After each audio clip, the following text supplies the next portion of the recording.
Ito ganito lang naman ho ito mga kababayan. Para ho dito kay Robert H. Barbers, kung gusto nyo hong habulin yung mga tao na kinagagalitan nyo sa social media, sampahan nyo ho sila ng kaso. Pero para gamitin ang pwesto nyo bilang congressman, ha, para ipahiya, gipitin, at ikulong yung mga bumabatikos na vlogger sa inyo, eh ibang usapan na ho yan. At meron pa ho silang bonus. Gusto ho nilang bigyan ng prangkisa. Gusto ho nilang patawan ng prangkisa yung mga social media platform sa ating bansa. Kung di ba naman isa't kalahating gunggong itong si Robert H. Barbers. Batakin nyo, napakaraming panukala, napakaraming problema ng ating bansa. Eh maiisip pa ho talaga nila bigyan ng prangkisa ang mga social media platforms. Ha? Ano yan? LTFRB, ganon? Ha? Ano yan? Mainstream media?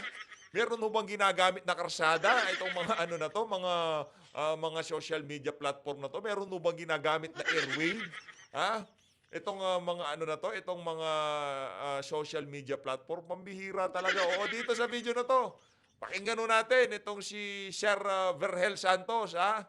Trustee Center for Media Freedom and Responsibility. Yan ho, kasi hindi naman ho lahat nakikilala yaang si Sir Verhel Santos. Para ho, malaman ho nila kung ano ang background nitong si Sir Verhel, eh ilagay ho natin dyan ang credential niya, no?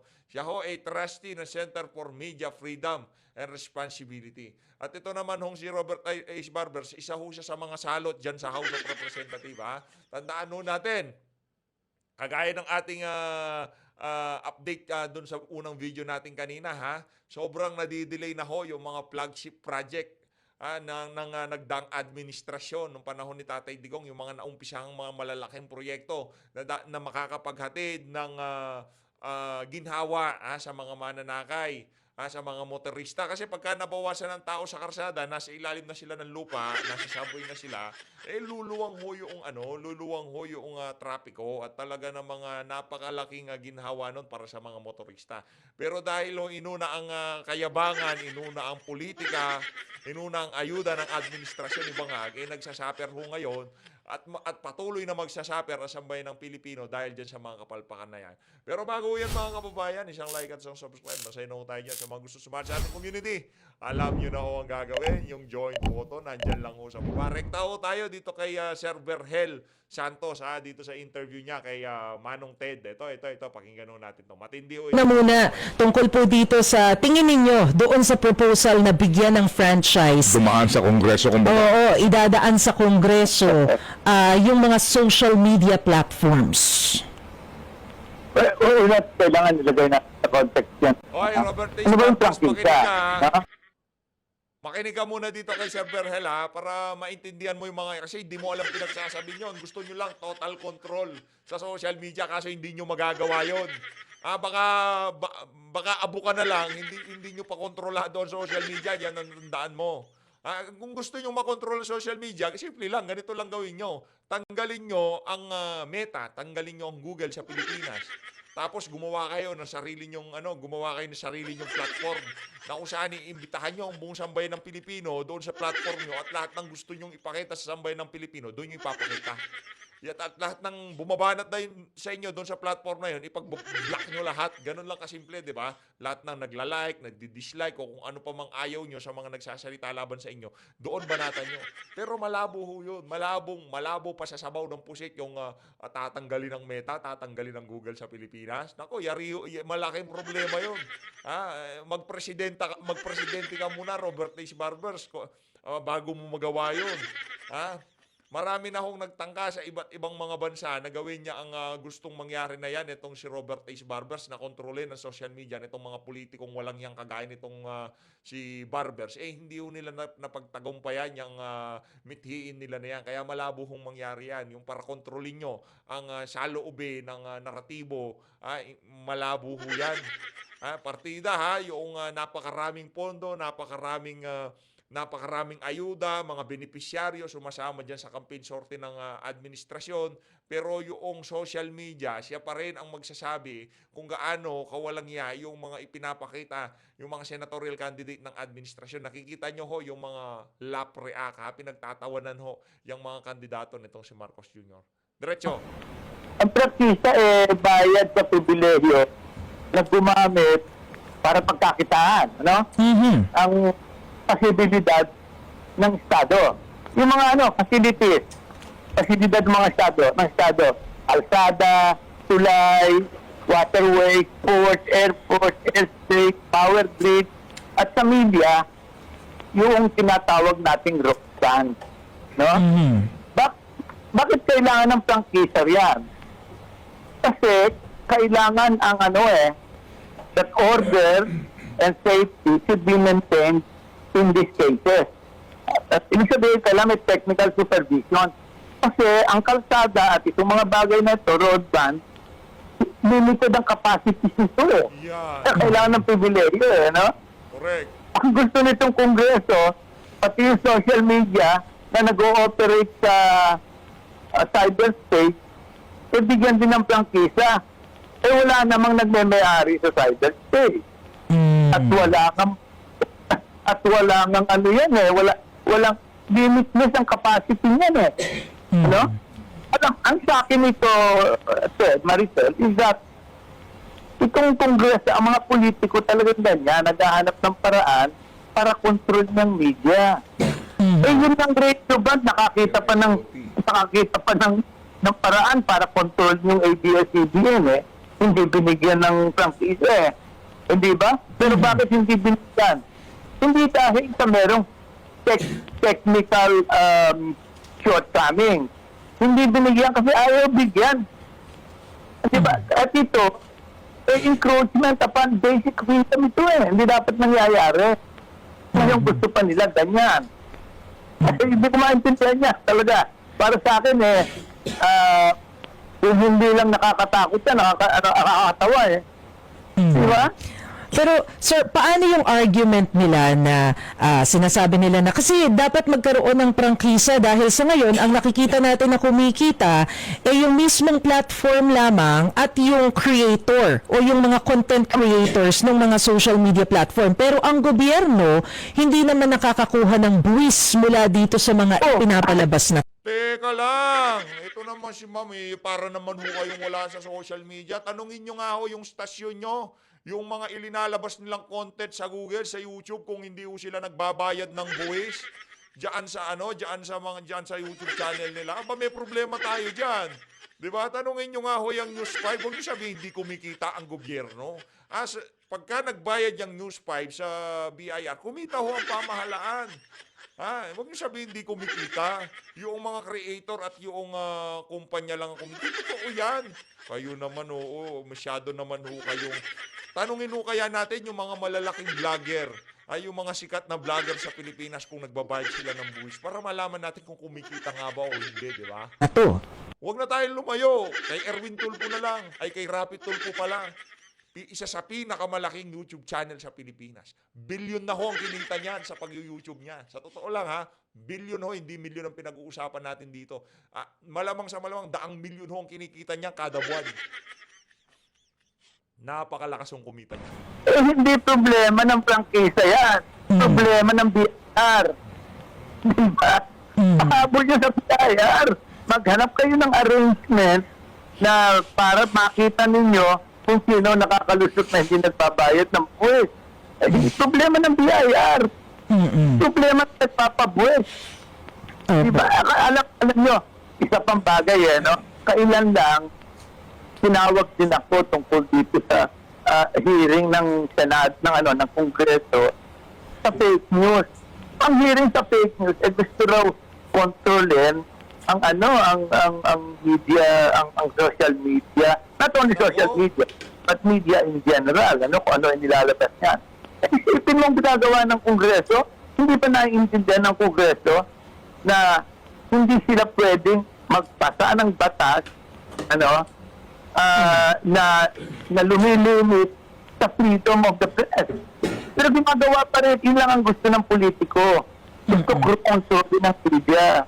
Yun lang yun. So, opo, nakuha po namin yung punto ninyo about dun sa pagsusuppress ng freedom of the press. Pero ano yung pwedeng gawin para, kumbaga, malabanan at magkaroon din ng guide yung mga content creators at maiwasan natin yung mga disinformation, especially now na panahon ng kampanya, kitang-kita naman po din yung mga lumalabas dun sa mga contents. So, ano yung dapat gawin? Simple lang. Ang panlaban sa disinformation, proper information. Ang panlaban sa sa kasinungalingan, katotohanan, wala tayong magagawa eh. Ano? Lahat naman nagsisinungaling at o kaya nagsasabi ng katotohanan. Kaya politiko ka, kaya media ka, kaya ano pa man. Kaya mo ang punto ng freedom of expression at press freedom, hindi naman dahil kaya pag may press freedom ka, sigurado na lahat ng maririnig mo katotohanan eh. Hindi yun. Merong press freedom, merong freedom of expression para lahat naririnig mo. At para ikaw maintindihan mo kung ano ba ang tama rito at mali.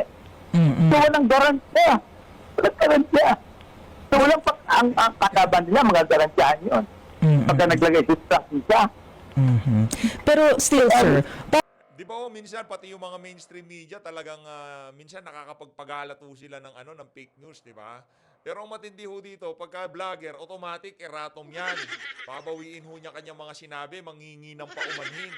Pero mga mainstream media, pagka sila nakapagpakalat ng fake news, tatabunan ho lang ho nila ng mga latest nilang balita. Tapos wala na, tapos na. paano natin makukuha yung accountability ng mga nagpapakalat ng disinformation and fake news sa social media? Kasi dali nyo sa korte. Hanapin nyo yung mga gagong yan. Hanapin nyo yung mga gagong yan. Dali nyo sa korte. Ganun lang yan eh. Wala kang magagawa. May mga batas na there are laws that take care of those. Wala kang magagawa eh. Ano gagawin mo? Pakokontrol ba kayo? Yung may mga prangkisa nga, yung iba nga dyan eh, politiko mismo may prangkisa eh. Broadcast media. Lalo lang lumala eh, di ba? Walang magagawa dyan. Walang magagawa, wag nilang pakialaman. They will be putting their fingers where it shouldn't be. Wala silang pakialam dyan. We will all be better. Huwag nyo daw isaw-saw yung mga daliri nyo dyan. Ang dudumi kasi ng mga daliri nitong mga congressman na to. Pati ba naman kasi social media, gustong kontrolin nitong si Barbers at nitong si Dan Fernandez. Kung hindi nyo ho kinakaya ang sinasabi ng sambayan ng Pilipino sa inyo, manahimik na lang kasi kayo. Ganun naman nyo. Pag hindi tayo pinakialaman ng mga yan. Kaberhel, kayo po inimbitahan din ng TRICOM. Sumagot po ba kayo sa imbitasyon?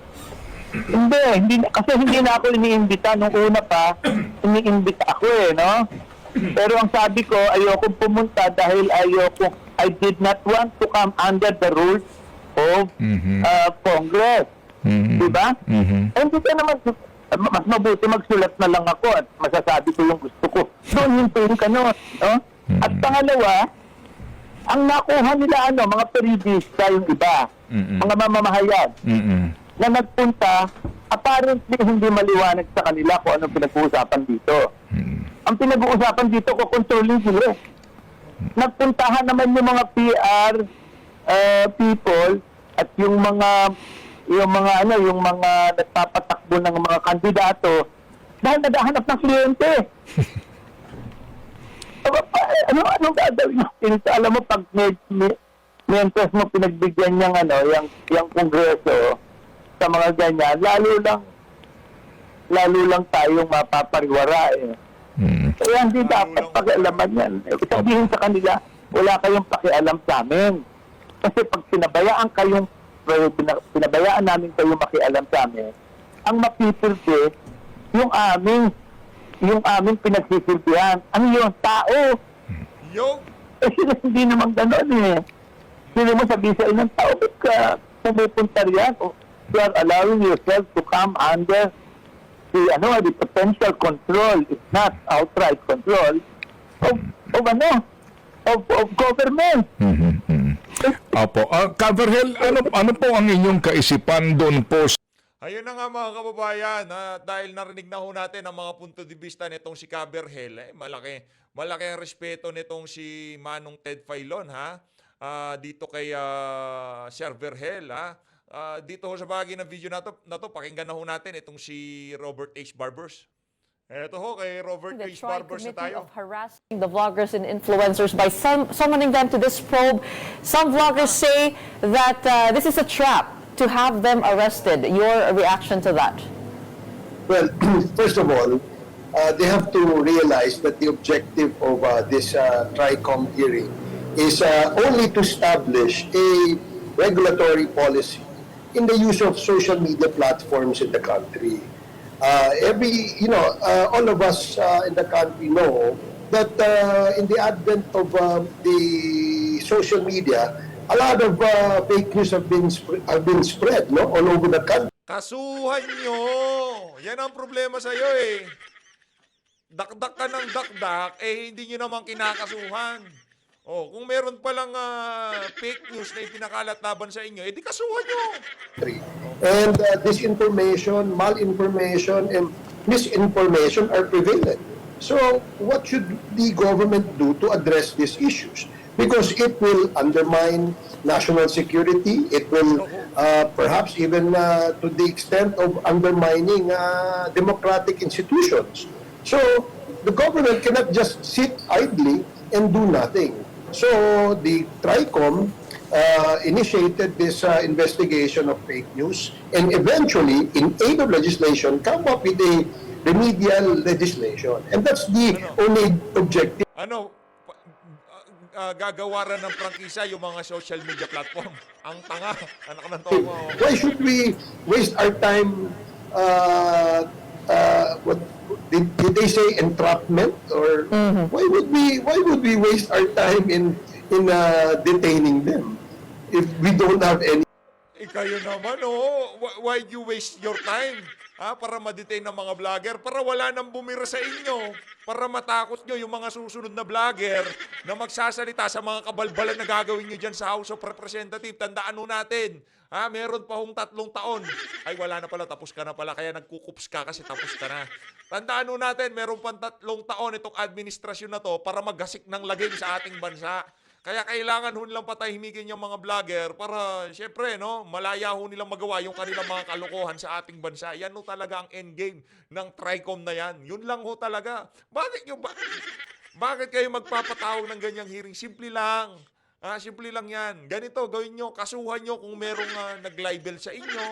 Meron isang vlogger na kung saan nagpapakalat ng mga chismis at mga kontrobersya na wala namang mga basihan laban sa inyo.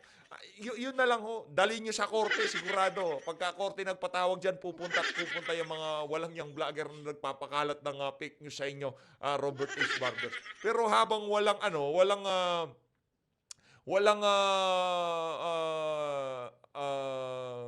subpina na galing sa korte at yung mga subpinang pinapaano nyo, galing lang dyan sa dyan sa TRICOM. Walang kwenta yan.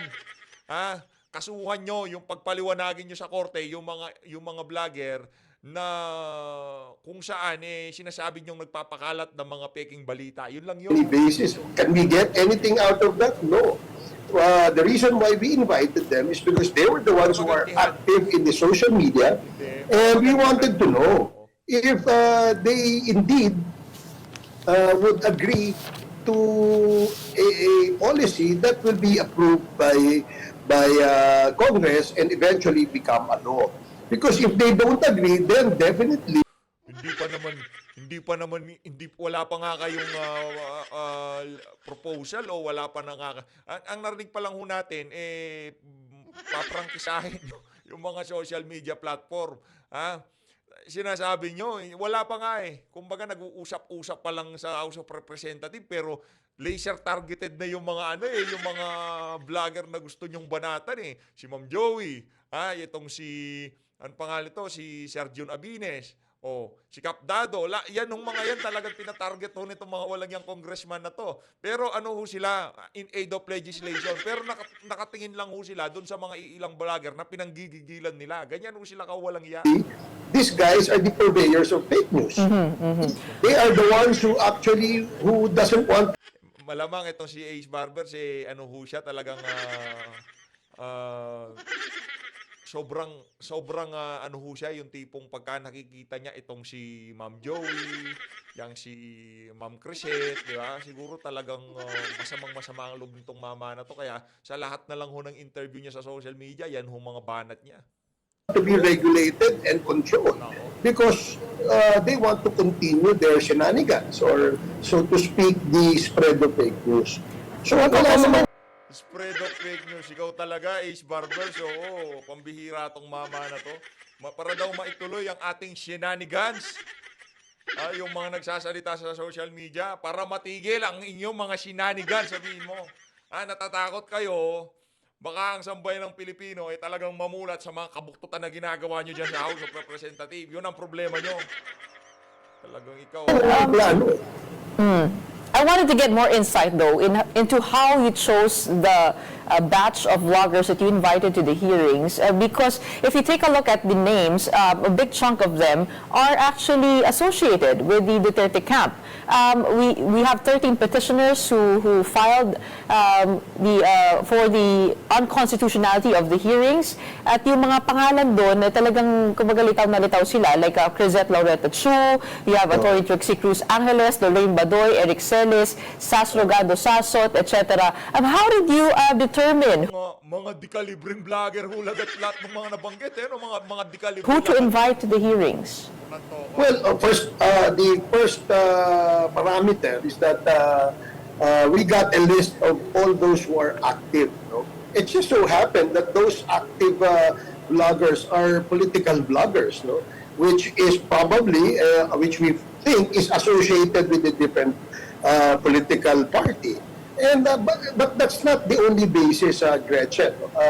There were bloggers like Maluti Kia, Attorney Recto, and others, no, who are actually who participated and appeared before the committee and even gave their opinion as to how we can come up with the regulatory policy.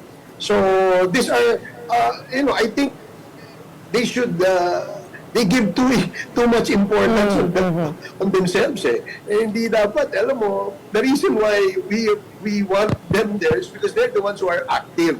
And some of them, I'm not saying all, are the ones who we feel are spreading fake news. Kasi I remember when the incident in the West Philippine Sea happened, no, binangga yung ating mga fishermen, binutas yung mga life raft ng ating mga Coast Guard, binuli tayo ng Coast Guard.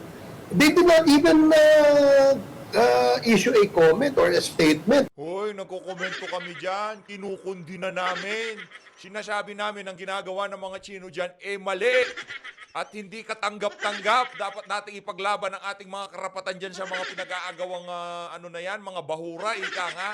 Huwag niyo sabihin hindi nagkomento. Sinasabi namin, oo, maling ginagawa ng China, pero ano yung pinakamagandang approach para maiwasan na yung mga ganyang klaseng insidente? Pag ako kasi ganun yung mga komento, consider yon bilang hindi pagbanat sa China. Gusto ko kasi nitong mga to, tara, punta tayo doon. Kasama natin Amerika. Tara, sugod tayo, sugod. Yun gusto nila. Condemning the aggression made by the Chinese Coast Guard.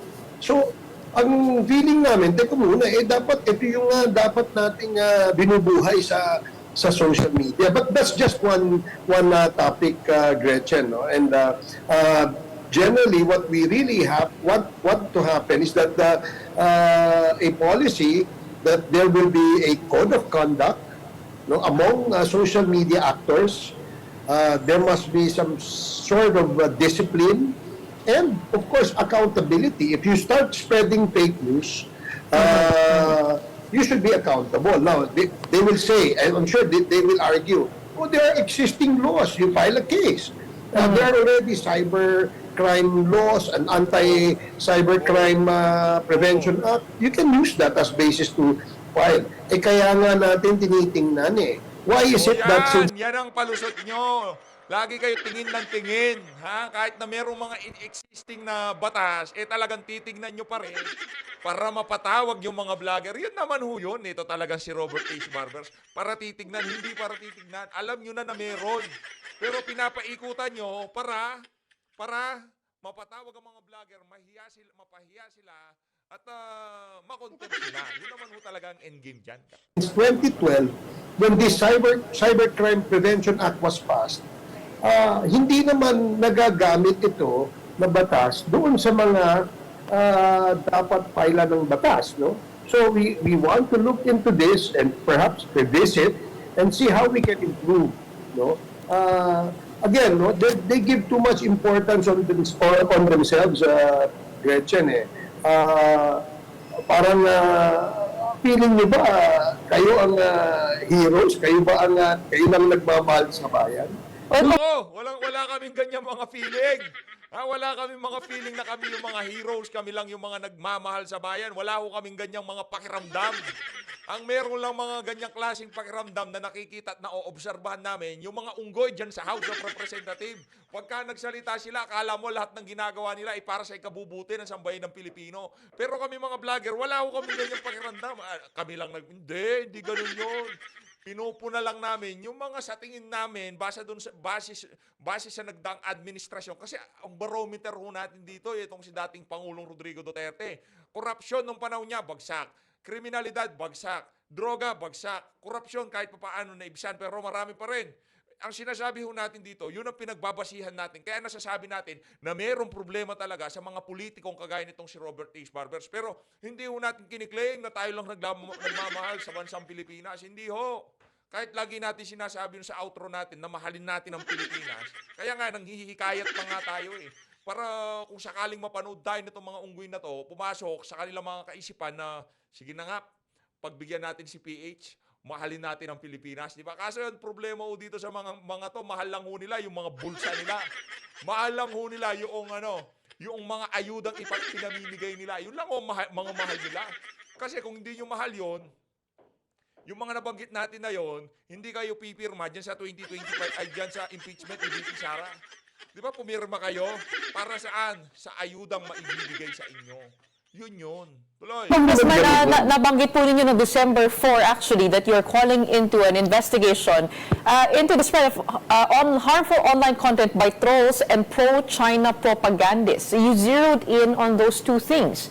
So, and di naman po kaila sa marami that you are decrying harassment. Also, Congressman Benny Abante during the Quadcom hearings na hinaharas po kayo online as those hearings were happening. So, hindi po ba yung reaction po nila na medyo defensive sila dito ay it is quite merited? Well, syempre, merited sa kanila on their, as far as they are concerned. No? But ito lang yung usapan dyan.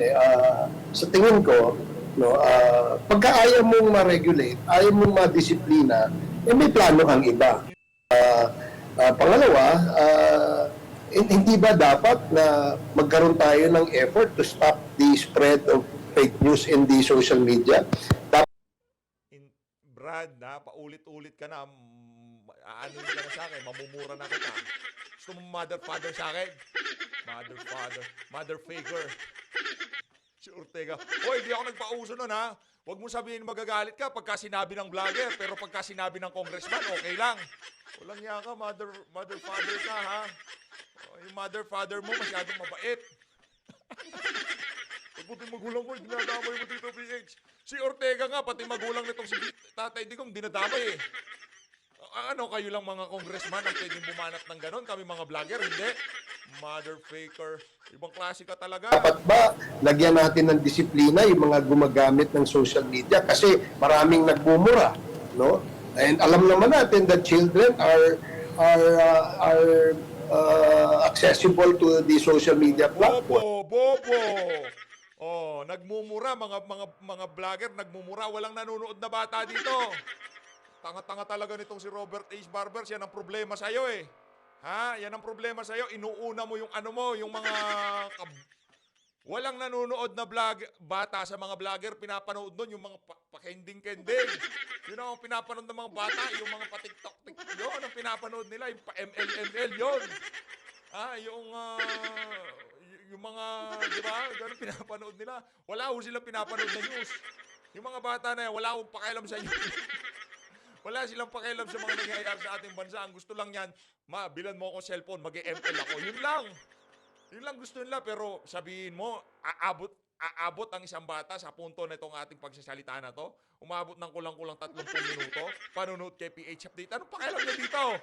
Kaya kahit murahin ka na sa damakmak na vlogger barbers, mother, father ka, huwag ka mag-alala. Walang bata makakapanood yan. Ibang klase ka talaga. Oo, sarap mong batukan, Sabihin na naman niya, kung sinasabi mo masarap akong batukan, sabihin mo yan sa harap ko. Ganyan. Mga support. Pangalawa, merong nananawagan ng kaguluhan sa bansa. O hindi pa, yung iba, to make it even worse, ang kanila nananawagan ng kudeta, di ba? Pag-aaklas, no, dito sa ating gobyerno. And I think this thing should not be tolerated, no? If you want to express dissent or your opinion against the government, you can do so. No one's stopping you. In fact, there should be a balance between freedom of expression, which is a guaranteed constitutional right to all of us, and dun sa regulation. Kaya nga lagi natin sinasabi, di ba, a right that is provided for or enshrined in our Constitution is not an absolute right. If government feels that this is going to undermine national security, it is going to undermine democratic institutions, and the whole society will be affected, or will be Congressman, endangered. which leads me to my next question. Aren't we treading a dangerous thin line? Because every time we talk about government regulation in the media and on social media, it could possibly infringe, again, on freedom of expression, but not just that. Who gets to determine what is fake or what is true? What is allowed? What is a danger? What is safe? I mean, that is also, isn't that also subjective, arbitrary? I mean, paano niyo po lalagyan ng proper guardrails without actually sending down chills down our spines? Okay. Hindi po ba Number one, delikado rin yun? Gretchen, you're a broadcast journalist, right? And you are under a strict regulation by a organization that monitors and makes you accountable if you do erroneous reporting, di ba? Kaya nga may KBP di ba? Yan na naman ang buwisit na KBP na yan. Hindi ho lahat kasapi ng KBP na yan, ha? Ikaw, Ace Barbers, ha? Para talagang solidong atake mo. Yung mga kasama mo sa House of Representatives, sumali lahat kayo dyan sa buwisit na KBP na yan. Kung makapagsalita ka na meron nagre-regulate, meron nagpupulis, merong internal ombudsman, yung ano na yan, yung mga network na yan, hindi nila kailangan KBP. GM nga yan, hindi nga member dyan sa KBP na KBP na. Binibida ho niya yung KBP, hindi ho niya alam, hindi lahat ng istasyon kasali dyan. Meron ng sariling ombudsman, yung mga ano na yan, yung mga network na yan, na kung saan, pagka merong pinakawalang report, itong mga reporter na to, pwede ho silang imbestigahan doon sa kanilang internal ombudsman. Para namang di ka nakinig doon sa mga hearing ng ABS-CBN. Robert Ace Barbers, ikaw talaga, oo. Wala na nga pumapansin sa KBP na yan eh. Paano ka magpapasa ilalim dyan sa organisasyon na yan? Wala naman ho talagang kwenta yung KBP na yan. Hindi nga. Tayo nga, di kasali dyan eh. Sa mga journalist naman sa print, meron din silang NUJP. Now, in the commercials or advertising, meron din silang PANA, no, that regulates them. Why can't we not regulate social media? When we all know, you and I know, that these platforms are the ones being used to spread fake news. Ngayon nga, magtanong ka, hindi mo na alam kung ano yung totoo eh. Diba? Because Pagka hindi, there were several disinformation, misinformation, and malinformation. So that is the only objective of this. Why are they scared? Diba? Congressman, who gets to regulate though? Journalists at mga reporters ay meron kayong panuntunan, meron kayong pamantayan, meron kayong mga regulasyon. dapat siguro gawin din natin because social media, because of the internet, no, everybody is accessible to that. May cellphone ka lang, smartphone ka lang, meron kang internet, you can practically read anything you want to read. And who's going to regulate that? I mean, we already have libel laws. Kapag kami po ay nagkakamali sa mga report namin, pwede kami makasuhan ng libel. I mean, not just us, but also our newsroom. And we have that in the law. We actually also have Article 154 on the revised penal code against false news. So that is already there. What Parang sinasabi na tong si Gretchen Ho, ba't ang tanga mo, Barbers? Sapat, hindi pa ba sapat yung mga batas na yan? Mas mahuhusay ba kayo dun sa mga nagpasa, ng mga batas na yan? legislation are you gearing towards? Or how are you thinking of putting up that mechanism of regulation? Yeah, that's what I'm saying, Gretchen. No? There are laws already. And perhaps it is the best time to revisit these laws. No? Number one. Number two, there is probably a need to craft a new law or a remedial law in order that these regulations will be implemented. Kaya nga, kayo, pumapayag nga kayong ma-regulate bakit social media ayaw pumayag? Di ba? Ganyan ho yung mga congressman dyan sa House of Representatives. Ayun na nga, dito na natatapos ng ating reaction video. Maraming salamat po sa pag-support sa PH Update. Mag-ingat po kayo lahat. Mahal natin ng Pilipinas. Maraming salamat po mga kababayan.